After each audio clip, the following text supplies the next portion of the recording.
اعوذ باللہ من الشیطان الرجیم بسم اللہ الرحمن الرحیم۔ محترم جناب مصطفیٰ کمال صاحب، آپ نے نجی چینل کے ایک سینئر اینکر فیصل حسین صاحب کو انٹرویو کے دوران یہ انکشاف کیا کہ الطاف حسین کے 550 کارکنان جو لاپتہ تھے، آپ نے ان کو بازیاب کروا کے ان کے والدین کے حوالے کیا۔ آج وہ اپنے گھروں پر سکون سے رہ رہے ہیں۔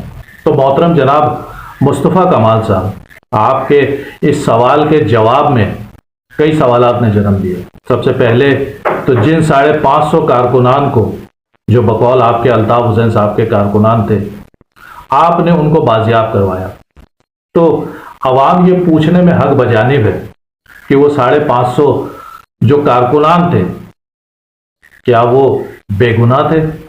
اگر وہ بے گناہ تھے تو ان کو گرفتار کرنے والوں نے کس بنیاد پر گرفتار کیا، اور گرفتار کرنے کے بعد کس قانون کے تحت انہیں لاپتہ کیے؟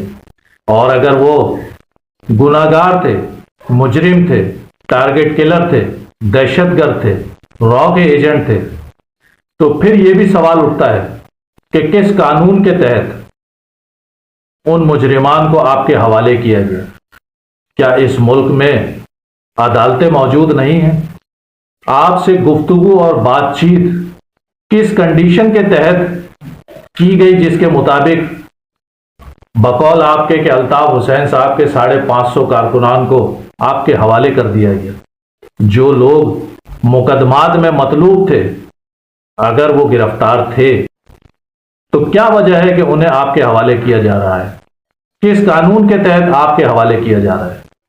اور آگے بھی آپ یہی فرما رہے ہیں کہ آج بھی جو لوگ گرفتار ہوتے ہیں انہیں آپ ہی کے کہنے پر چھوڑ دیا جاتا ہے۔ تو کیا اس ملک میں قانون کی عملداری یا ریٹ آپ کے فیصلوں کی محتاج ہے؟